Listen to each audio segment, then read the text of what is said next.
Welcome, ladies and gentlemen, to Truth on the Tracks. I'm Brandon Turbeville, your host. Tonight, the night before the elections, the night before our doom becomes apparent, we have the possible and likely selection of Hillary Clinton as the figurehead of the allegedly free world. Of course, we also have the possibility of the Donald becoming the selection, although I think that is much less likely.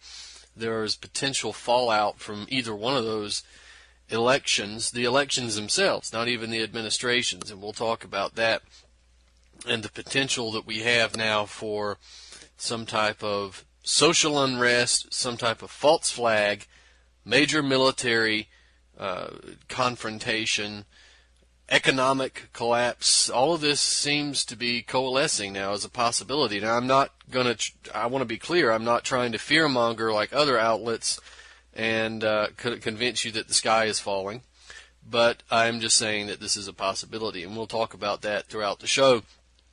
I also want to talk about the situation in Syria, that what's happening on the ground. Again, some more examples of the way that things are presented in Western media versus reality. I want to talk about kratom. I want to talk about some environmental and health issues, and of course some election issues that are taking place that aren't part of the presidential fiasco that we have. Of course, Senate elections, House elections, and state elections, as well as local elections, city elections, etc., that people need to be paying attention to, because this is incredibly important. Before we do, however, I want to remind you that you can catch Truth on the Tracks here every Monday night at 9 p.m. Eastern Standard Time here at ucy.tv, and you can access the show's personal webpage, ucy.tv/TT for Truth on the Tracks. You'll find the archives and the links to the articles that I've done in the past. They're there. Follow my work, activistpost.com, naturalblaze.com, eraofwisdom.org. And if you're interested in my work specifically, of course, brandonturbeville.com. That is the website where I repost all of my articles, all of the YouTube videos, all of the interviews, all of the relevant information is there. Of course, the archive of this show will be posted there as well. So that's the home for my work. And there's lots of things there. There's books, there's free books, there's links to other good websites, other articles, news feeds, Twitter pages, and so forth. You can follow me at Twitter, by the way, at Brandon Turb. That's my handle. Just go there and follow me. And also follow me on social media, Brandon Turbeville, and keep up with my work there as it's being posted. All of those links, though, are available on brandonturbeville.com, which is where you should be. And I want to point out that although you're listening to the show November 5th, the show is being recorded on the morning of November 4th. And that leaves us about 48 hours of time for potential events to take place that could shape this election and could shape our future for the country. So, Election Day. What is Election Day? Is this the pinnacle of political involvement? This is not the pinnacle of political involvement. This is one of those situations where this is literally the least you can do to go and vote for an individual who may represent some of your platform and may not represent any more. Now, I guess we should start with the presidential selection process. More leaks coming out regarding Hillary Clinton's treachery, Hillary Clinton's evil nature coming out in the press by virtue of WikiLeaks, to which we owe a debt of gratitude to WikiLeaks for releasing these files and these emails and these connections that are now in the news. Now, all of this goes from the knowledge and foreknowledge that the U.S. State Department was indeed shipping weapons to Al-Qaeda, al-Nusra, ISIS fighters in Syria, that they intentionally allowed Ambassador Chris Stevens to be killed, hoisted by his own petard, of shipping weapons to rebels, not only in Syria, but supporting the so-called rebels in Libya. Much more corruption in terms of the DNC. All of this stuff, well known, and again, you can get a copy of The Difference It Makes, 36 Reasons Hillary Clinton Should Never Be President. That's available at BrandonTurbeville.com for free. But now we're seeing allegations of something that some people didn't suspect, but others did. This is the connections to Satanism and pedophilia. There are emails related to possible coded language surrounding pedophilia networks and the connections that Hillary has to Jeffrey Epstein, the notorious child rapist who had jets filled with beds and so forth, where these rich moguls would take flights and have their fun. And who are the rich moguls we're talking about? We're talking about people like Hillary Clinton. We're talking about people like Bill Clinton. And we're talking about people like Donald Trump. So that's who you've got running for president. Out of 300 million people, we've managed to have elections where two cousins run against each other, two members of the same secret society run against each other, and now two individuals who've been on the plane with Jeffrey Epstein and his child, sex slaves, are now the top forerunners for the presidential election. So, what does that tell you? That should be evidence enough for anybody who's watching this, who's unbiased.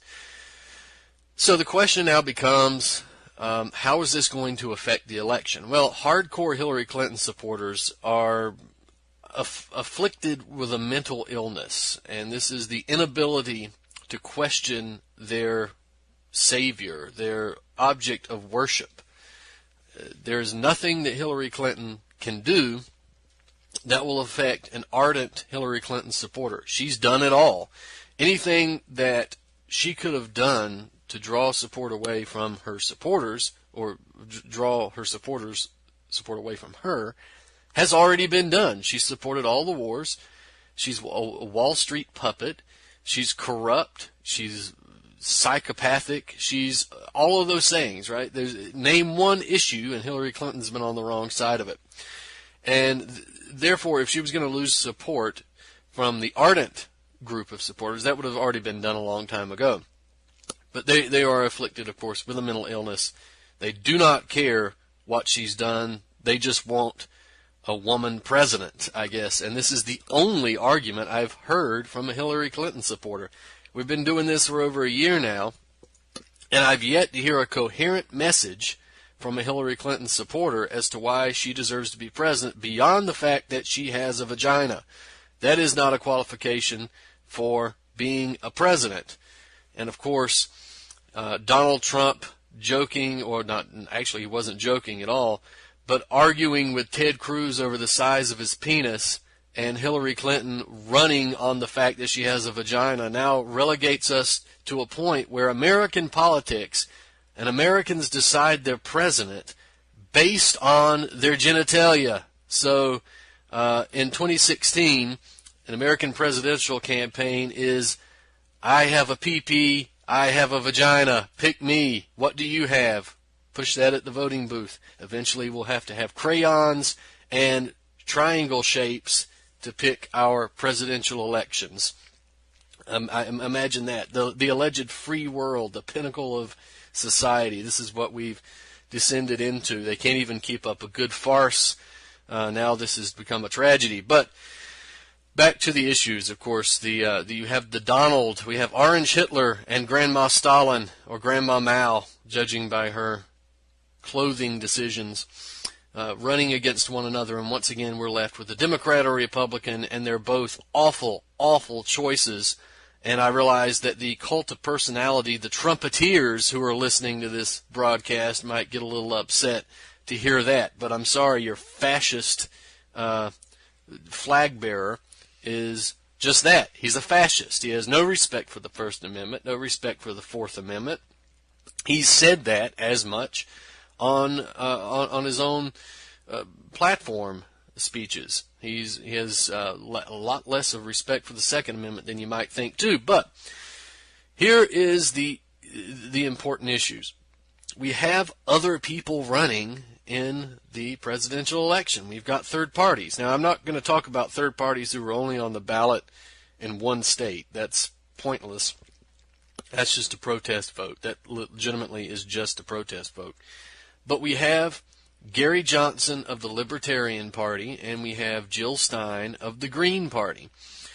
Gary Johnson, this is a guy who is very questionable. This is a guy who's picked the vice presidential candidate, who's a member of the Council on Foreign Relations, who endorsed Hillary Clinton, no less, as he was running for office.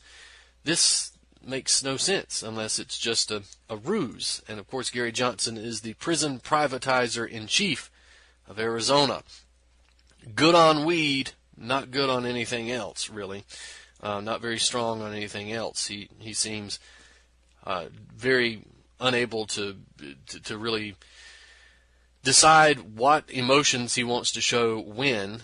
You can see that he's still processing when he should be angry, when he should be calm, and there's a delay. Then we have Jill Stein of the Green Party. We have problems with Ajamu Baraka as vice president. We have problems with the anti-Second Amendment stance, and we have problems with the global warming hysteria. But Jill appears to be much more real in terms of where she stands. Of course, I've just described all of these politicians to you in the descending order of what we're likely to see in terms of the turnout. Hillary, Trump, Johnson, Stein. Now, if you look at some of the polls, I don't look at the polls because I know what polls are used for. And go back and read my book, The Anglo-American Assault on Syria, The Road to Damascus. Read that book, and you will see that polls are not necessarily reflective of the general population, but are indeed reflective of the oligarchy, and what they're attempting to do is to control public opinion. It is to convince America that Hillary Clinton actually has support. There are areas of the population where she does have support, and that is unfortunately a result of brainwashing for many years. We're talking about the black community who is totally bought over to the Democratic Party, and I would encourage black voters. I'm not encouraging you to vote Republican, but I'm encouraging you to think about that. Right? The Democratic Party knows they don't have to work for black votes. All they have to do is show up to the polls, and they'll get black votes. At least make them work for it, guys. That's what I'm arguing. Then you have the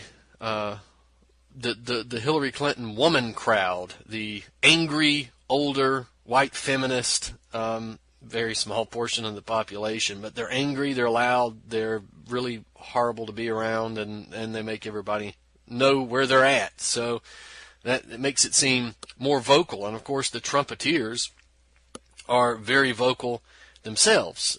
So what does this mean in the polls? I don't pay attention to the polls. I say ignore the polls. Is Donald Trump up? Is Donald Trump down? Is Hillary Clinton even legitimate? Ignore the polls, because the polls are used to control public opinion and guide public opinion. This is nothing really to pay attention to, but pay attention to the size of rallies and so forth.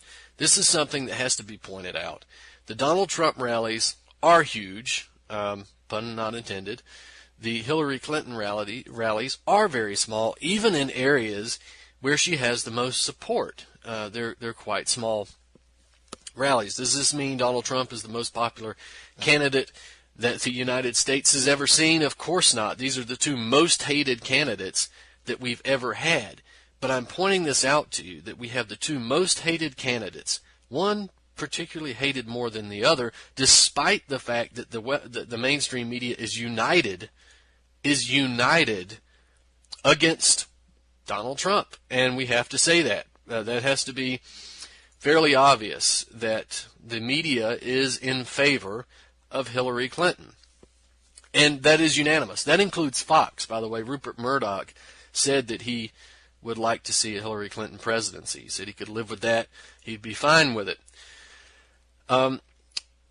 Again, this is not taking up for Donald Trump. I'm not a fan of the fascist, but this has to be acknowledged.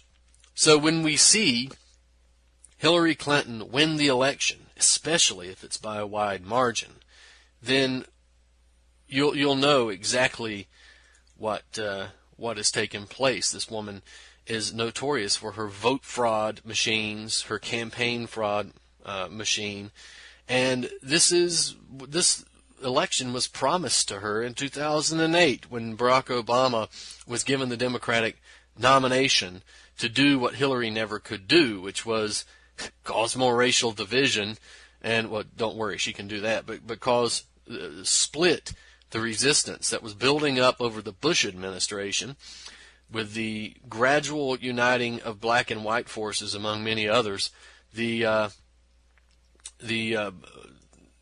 Everybody's favorite black president now has come out and not only ripped that resistance in half, but he has caused a situation, not him only, but he has been a spearhead of a situation where racial tensions are higher than they've ever been in decades. So we have to be well aware of what is going to be attempted to happen here in terms of who's going to steal the election and who's not.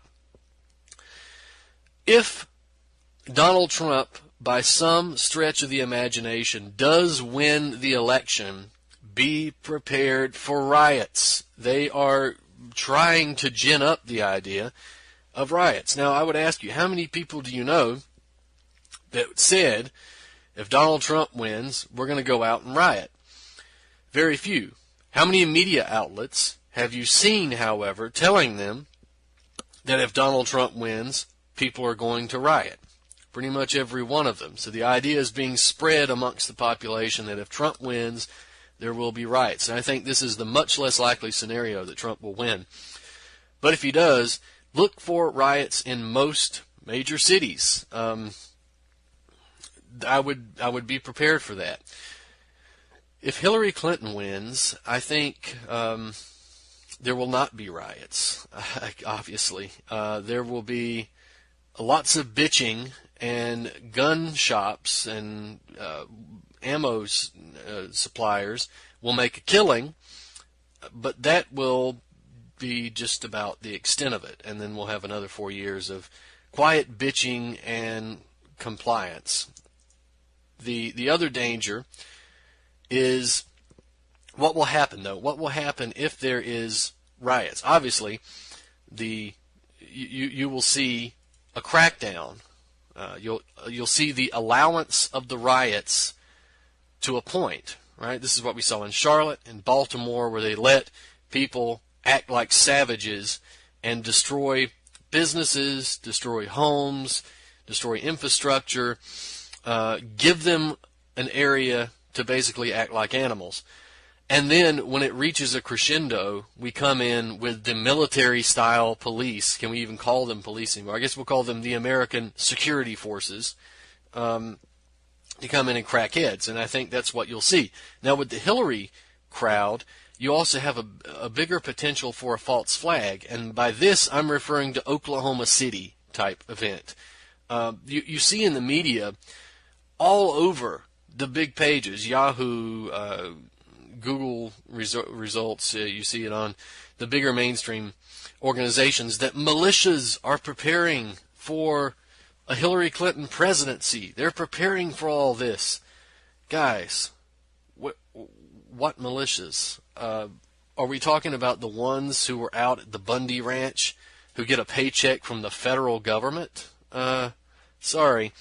Those guys... You have to watch all of that stuff very closely. A lot of these militias that you see out there are not really militias. They're federal agents in disguise. Has anybody really seen a militia since the 90s. This is not a threat. This is not a threat. These guys are most likely just gun collectors now at best, with some really cool military style gear. This is not a threat, but look for a Hillary Clinton presidency. Look for some white racist, some middle-aged, bitter old man who hates black people and gays and women, of course, to go out and blow up something that is precious to one of these identity groups, or a federal building or something of that style, right? And then we see the crackdown. Then comes the crocodile tears of people like Obama, who can cry for school children in Connecticut, even though he's drone bombing children all over the world. 400,000 dead Syrians in just one country, 400,000 dead people. He's not weeping and crying over that, just for some children in Connecticut. We're sorry, that whole event is extremely questionable. But I'm not sure if Hillary Clinton can muster a tear. I'm not sure if she's capable of understanding how to make that actually happen physically. But she'll come up with something, probably some yelling into the microphone rant, some screaming, shrill lecture about gun culture and why Americans have to turn over these guns because racism, sexism, and the like. And this is what you'll probably see with her. I would look for many changes to occur at the beginning of her term, but then there reaches a point in a presidential term where the new wears off, where the new president comes in and the ability to get stuff done starts to stall. And when that starts to stall, that's when you start to see manufactured crises. And I think we have to look for that. Either way, we're marching forward to a very dangerous, down a dangerous direction. So in terms of the presidential election, again, we are not endorsing anyone, not endorsing anybody, because we have problems with everybody in the race. But we would encourage you to look at voting third party, because the two most hated candidates in American history should at least provide the third parties with the 5%. And if you take a look at the third parties running, I would suggest that you have good arguments for either one, right? That you want to. Gary Johnson is not good, but perhaps you could help put that party over the 5% mark. Jill Stein, better than Gary Johnson, so perhaps more worthy of a vote. Make your own decisions, but definitely vote third party in the presidential election. Now, here I would just like to draw attention to one campaign here in South Carolina for the Senate seat that Tim Scott is currently holding. We have Dr. Bill Bledsoe running against Tim Scott. He's running, I think he's going to be on the ballot on a number of different parties. So he's something to look at too. Again, we don't agree with Bill on everything, but this is a guy who wants to end the police state and to end the foreign wars, such as the war against Syria as well. Much better platform than Tim Scott. Tim Scott is a typical dyed-in-the-wool Republican, and we think Bill Bledsoe has a much better platform in that regard. Also, if some of you might remember that we had James Hinton on our program a while back, who was running for office in California. There are some other offices out in that general area that you might want to take a look at, and I would encourage you to add James Hinton as a Facebook friend, maybe get in contact with him and ask him what he would suggest in terms of taking a look at the elections. Our plan initially was to go over the country and find elections that we were supposed to look at, and if that is able to be done in the next 24 hours, we'll get that up at BrandonTurbeville.com. So check it Tuesday morning. But that's unlikely. There are a lot of events going on right now, and we don't, unfortunately, have the time to go over the entire country's election map. We don't have the resources to do that yet, but perhaps we could get something up there soon. Now, the events, last thing I was going to say in terms of the violence over the elections, this is a potential.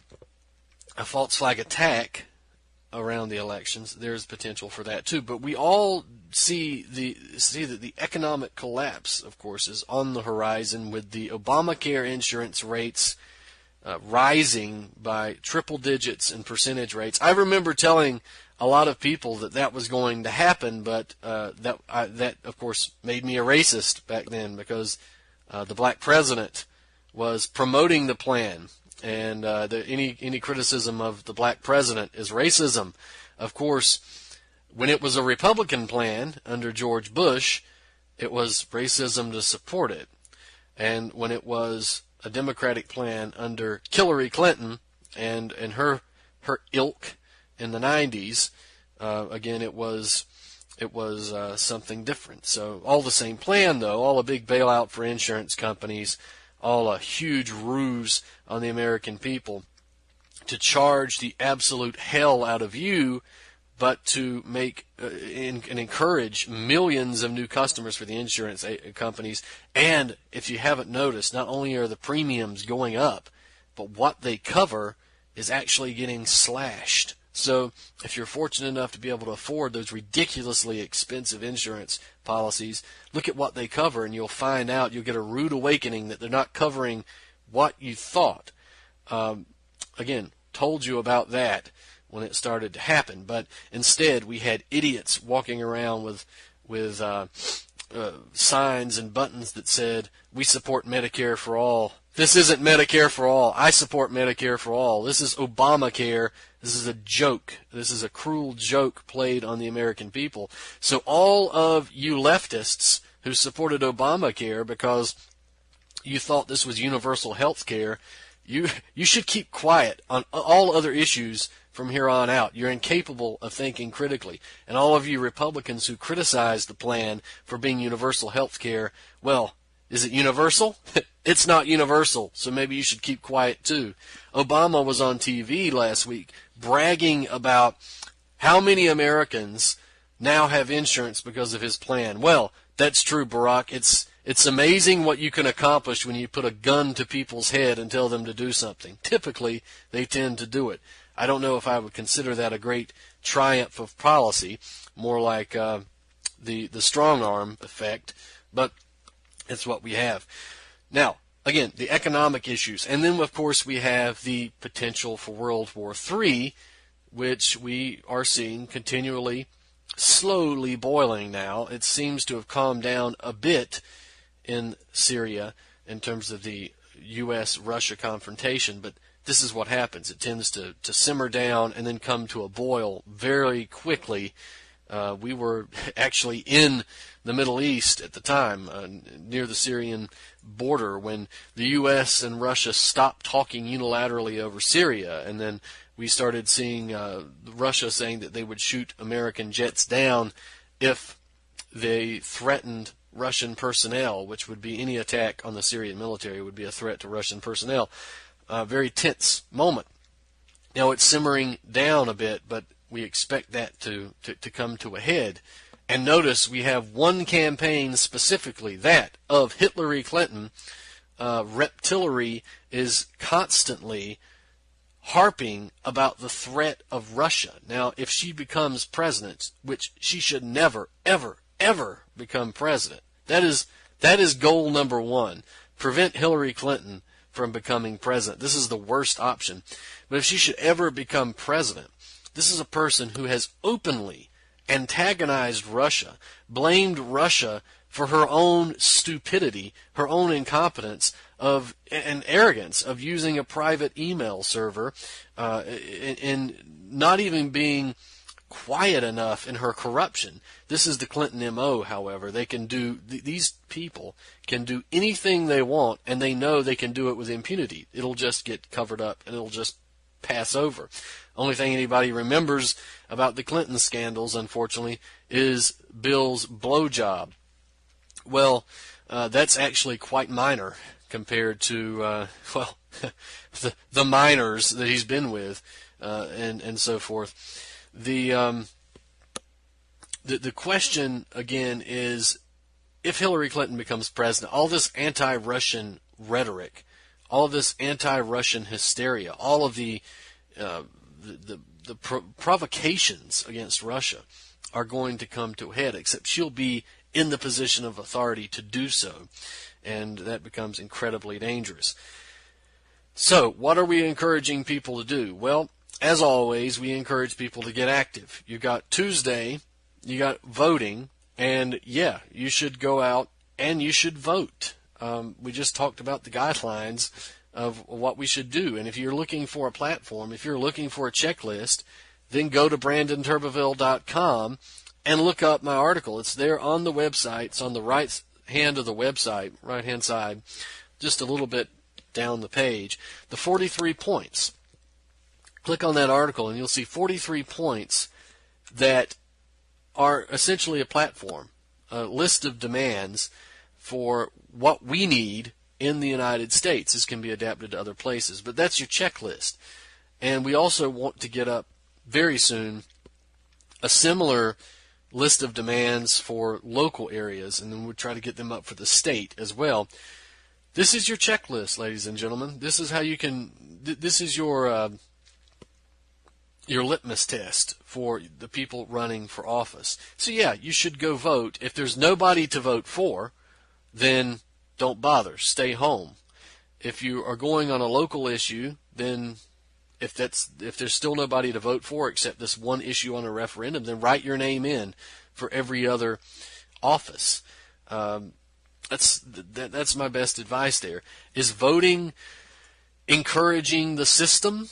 It depends. If you're going to go out and vote for Hillary or Donald, yeah, it's encouraging the system. If you're going to go out and use your vote strategically, vote for a third party, and then if you have decent candidates running elsewhere, you vote for them, or if you have a referendum, you vote for them, it's not encouraging the system. You have to be smart about it. All this idea of don't vote at all or always vote, this is not necessarily, it's just not correct. And I did an article about that a while back. I encourage you to read, Should You Vote? It Depends, I think is the title of the article. So go check that out. This is the least you can do. So we're encouraging people to go out and use their numbers and vote, but we also want other methods of resistance, right? We want to, A, involve ourselves in the system, B, pull out of the system. Now, that's not a contradiction.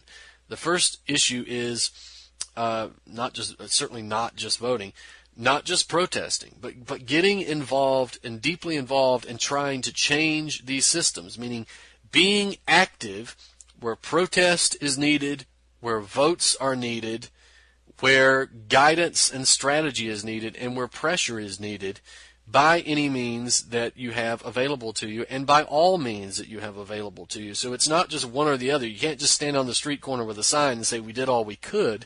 There are other methods of applying pressure, and the biggest method is organization, and that's bringing groups together that largely agree on the same issue, but that don't work together because of petty differences. And this is whether it's gun groups, marijuana groups, chemtrail groups, I don't care. You can bring these groups together under one umbrella, under one united front, and you can act as the intermediary between these groups. And then eventually the goal will be to try to combine the forces of the already combined groups onto other issues and create a critical mass, a massive fighting force that could help push our agenda for change through. That is what we are arguing for. So that is how you get involved in the system, but also pulling out of the system, meaning trying your best not to spend money in areas like big corporations and GMO foods, trying to grow your own food if possible, support local farmers, support local businesses, etc. This is how you pull out of the system while at the same time being involved in the system, uniting these groups, these individuals and activists, and organizing and marching forward with a plan of action and really trying to achieve some type of change. All that being said, there is a level of preparation that needs to be undertaken as well. We say, pray for the best, hope for the best, but prepare for the worst. And that is, of course, the preparation for any of the worst case scenarios to happen. Now, I don't mean just preparation in terms of strategy, which means how do we deal with the worst case scenario of a Hillary Clinton presidency, for instance? How do we deal with a full-on attack from the Clintonistas against pretty much every constitutional right, civil right, human right that is left in the country? How do we do that? That's the strategic preparation. What are we going to do if the worst case scenario happens? Hillary Clinton is president and all of our good candidates lose, right? So we're left with the Republicans or the Democrats. That is a strategic issue that we should be thinking about, which our strategy won't change that much because we already have a horrible option, and we're already fighting these issues anyway. It's just going to become more intense. That's why I want to encourage all of you to start uniting with yourself, with each other, and with these groups to have united front, because we're going to need our critical mass. We're going to need that in the future, regardless of who becomes president. And it's going to be Trump or Hillary. We're going to need a major organized force here. But now, how do we prepare on an individual basis for the worst case scenario that might affect us directly, such as economic collapse, a war scenario, civil unrest, etc.? Well, there's a lot of good information out there on prepping, and you can go to naturalblaze.org and take a look at their prepping section and get some very basic ideas. I've done a number of shows with Alan Moore of Aries Tactical Solutions, and we've discussed prepping on a budget, but the basics are simple.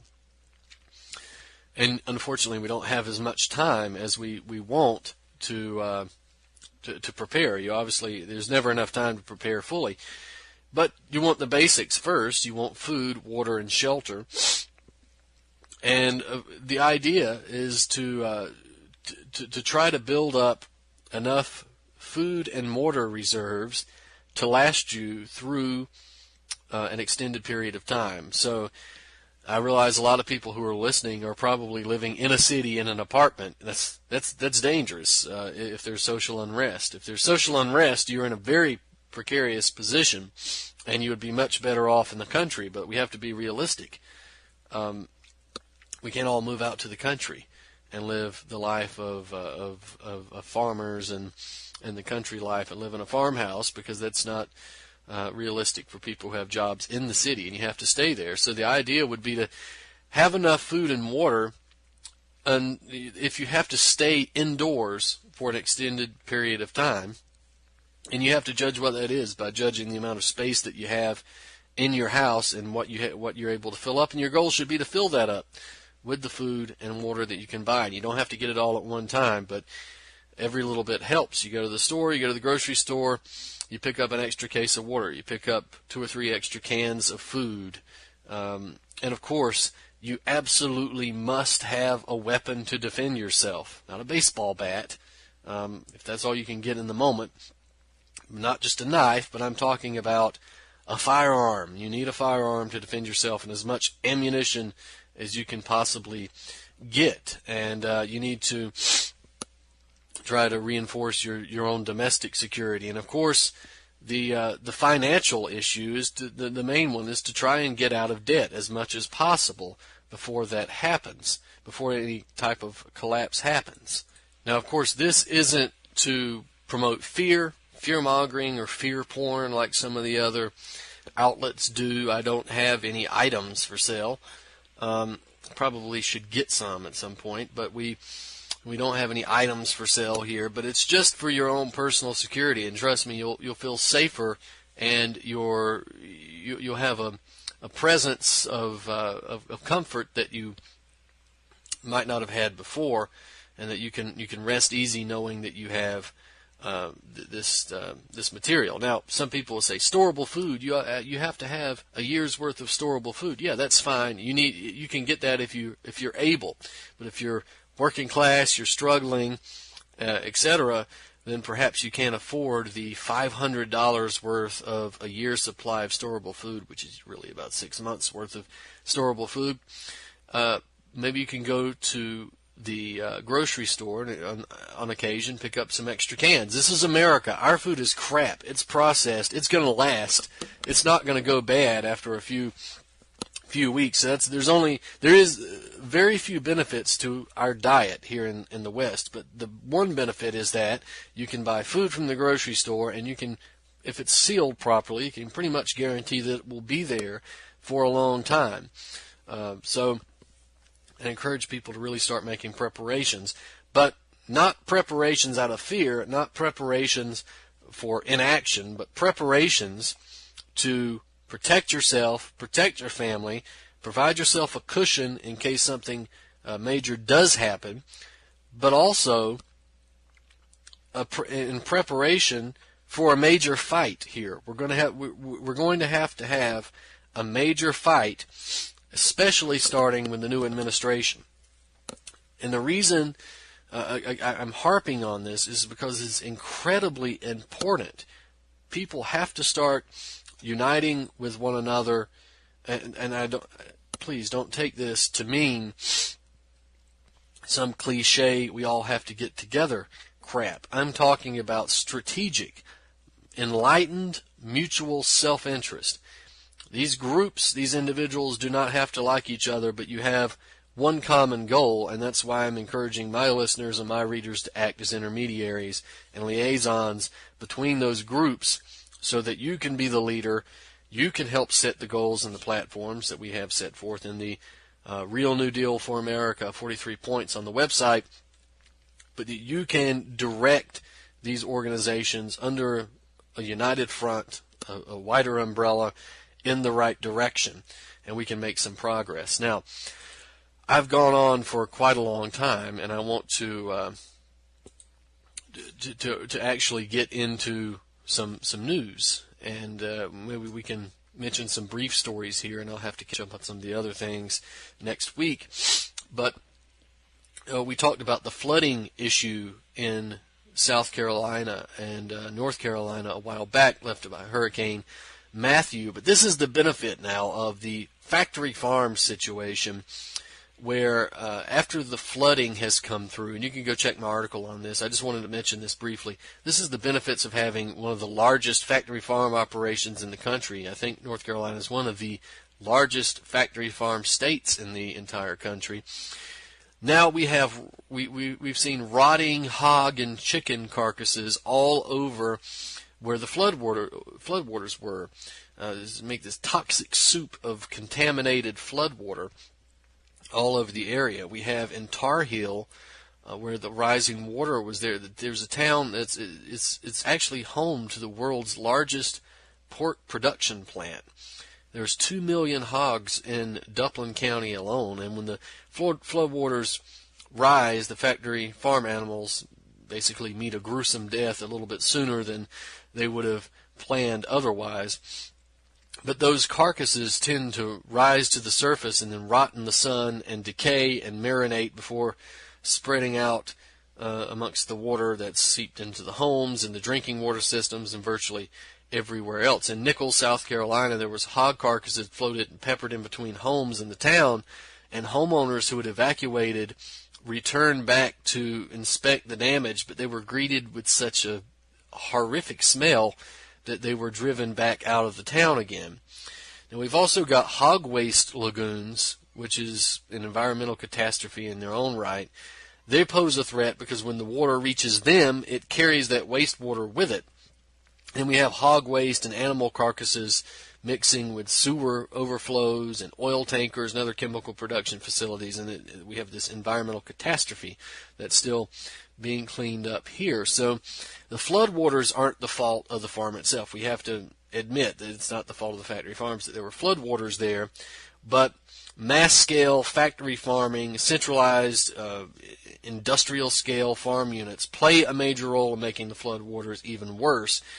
In 2016, the argument in favor of maintaining a factory farm-based food system is virtually non-existent, and we could fill a book with the list of cons to having a system like this. So we just wanted to mention that briefly. I know that seems like it came out of nowhere, but it's just another threat posed to our environment and our health by the factory farm food system. Now, briefly, I want to mention the kratom situation, and this is a fight that we're definitely going to return to immediately as soon as we get past these elections, because this is going to be a major fight coming up here in the near future. Small victory for kratom and kratom freedom. Denver, Colorado, their Department of Environmental Health announced its plan to lift the ban on kratom in the city. It came after a few weeks after that same agency ordered all the stores across the city to stop selling kratom and kratom products. It came as a result of that dumbass DEA ruling. It's the intention to ban kratom and place it on Schedule 1 of the Controlled Substances list. The Denver, Colorado Department of Environmental Health now has removed their ban as the DEA has decided to back off for a little bit, and as they say, go about this the right way, which means take your public comments and then try to ban it anyway. But that's a fight that we're going to be returning to very soon, because we need to be giving our public comments to the DEA, and I will be planning a new article on that soon to try and organize a fight against this proposed ban now. So a lot of people, unfortunately, in the kratom freedom movement think that the fight's over because the DEA backed off. Well, the fight isn't over. They're trying to be even more stealthy about the situation. So we have to not back off. We have to get in that fight as well. Now, one of the other things I wanted to go over, the United States, we just talk about the multipolar world, and we talked about Hillary Clinton's anti-Russian hysteria, the return to neo-McCarthyism, this time by the same leftists, alleged leftists. I don't want to call them leftists because they're not real leftists, but they're not the Clintonistas.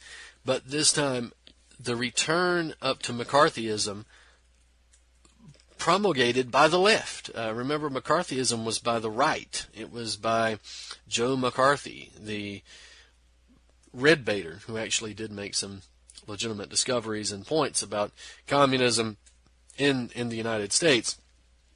But nevertheless, now the left is into red baiting, and what's even funnier is that they're red baiting when there aren't any reds. Russia, the Soviet Union doesn't exist anymore, and communism largely died in Russia. There's probably more communism here than there is in Russia now. But regardless, the United States has squandered an enormous amount of goodwill. It's squandered an enormous amount of respect that it once had. Now, and they're doing that by marching forward on the tired legs of a dying empire, right? The U.S. has enemies of its own making, and they're beginning to forge new alliances that might not have been a reality had the U.S. at least pursued a strategy of positive reinforcement and cooperation as opposed to a policy of tension and pillage and war. The first major crack in the iron curtain of the Anglo-American system started becoming apparent with the emergence of the U.S. destabilization proxy war against Syria.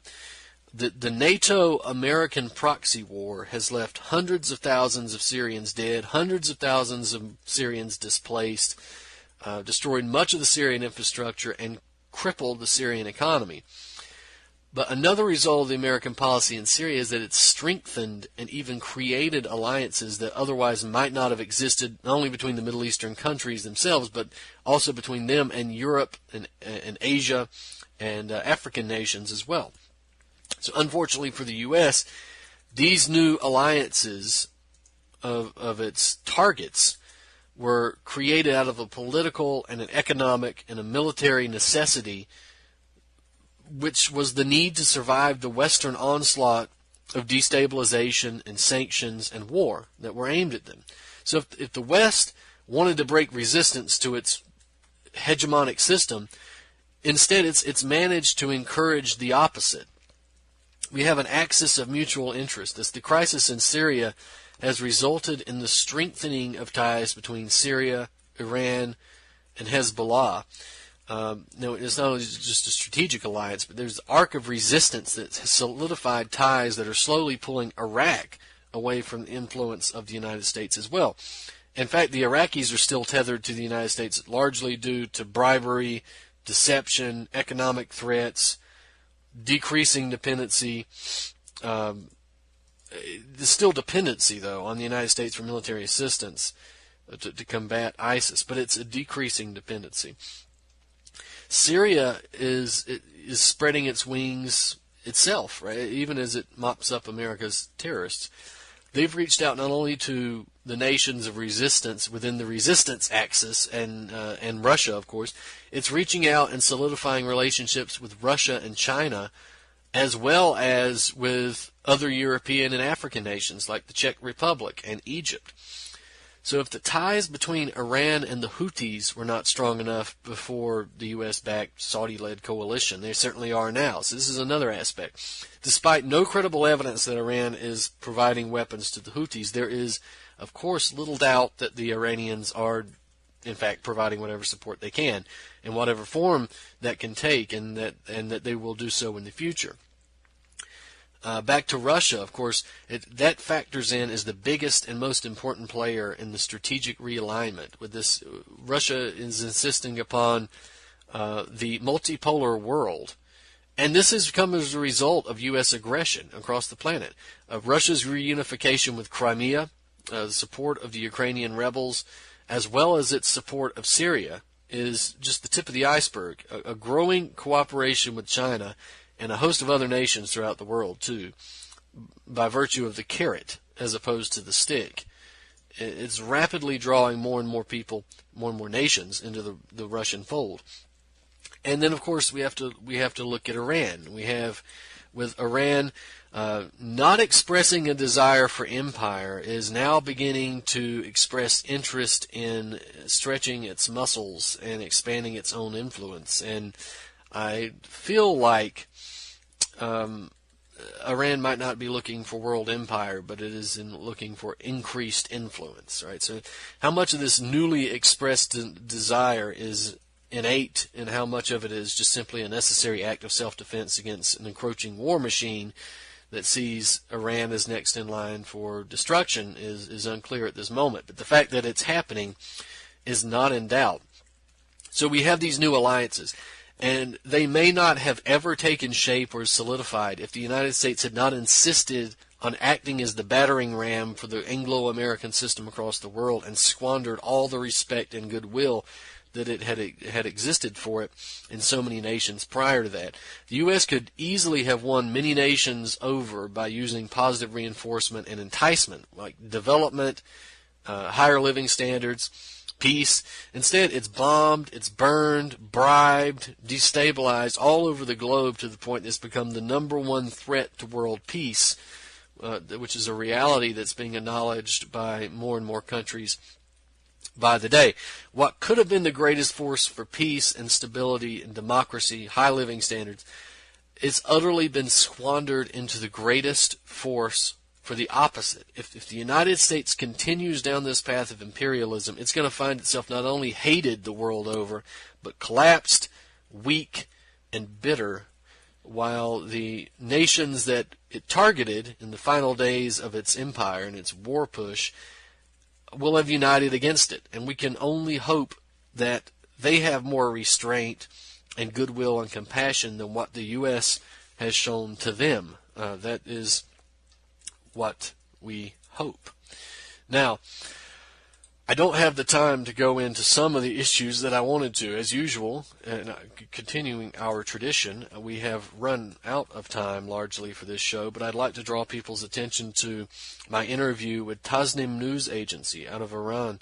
This is on my website, BrandonTurbeville.com. White Helmets in Syria, Nothing But Terrorists, U.S. Analyst, where we talk about the White Helmets, but also a lot of other issues. That's up there.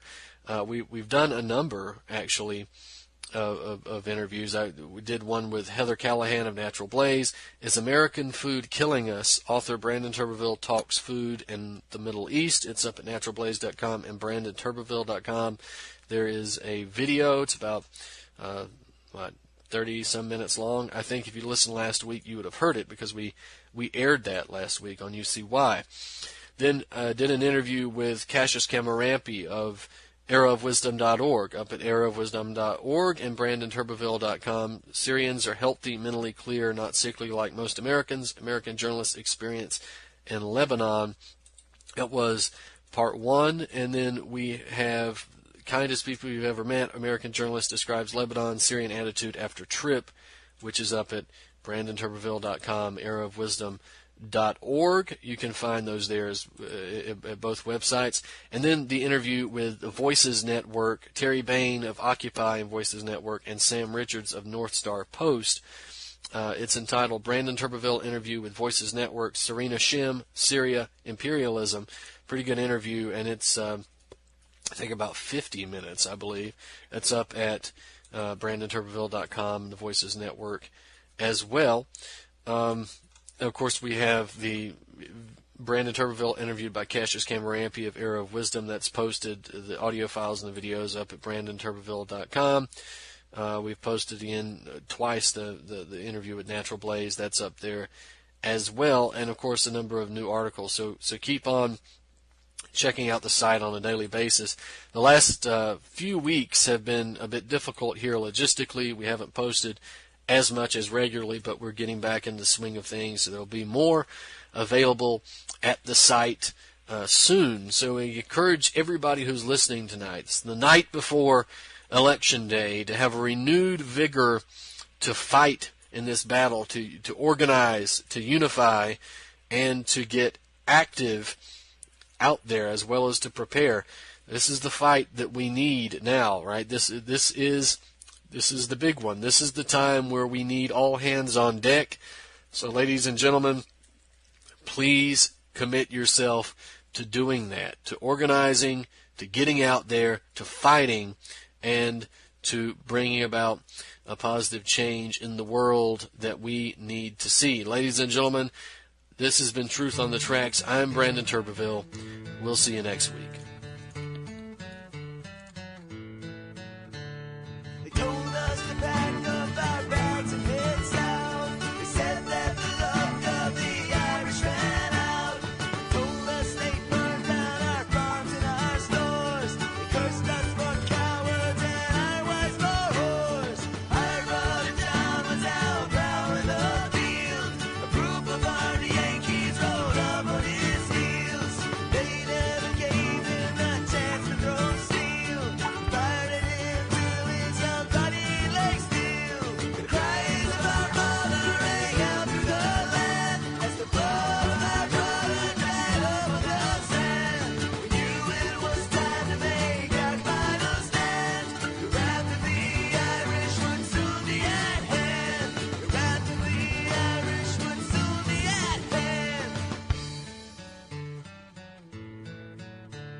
Truth on the Tracks you can catch every Monday night and Friday night at 9 p.m. Eastern Standard Time here on UCY.tv.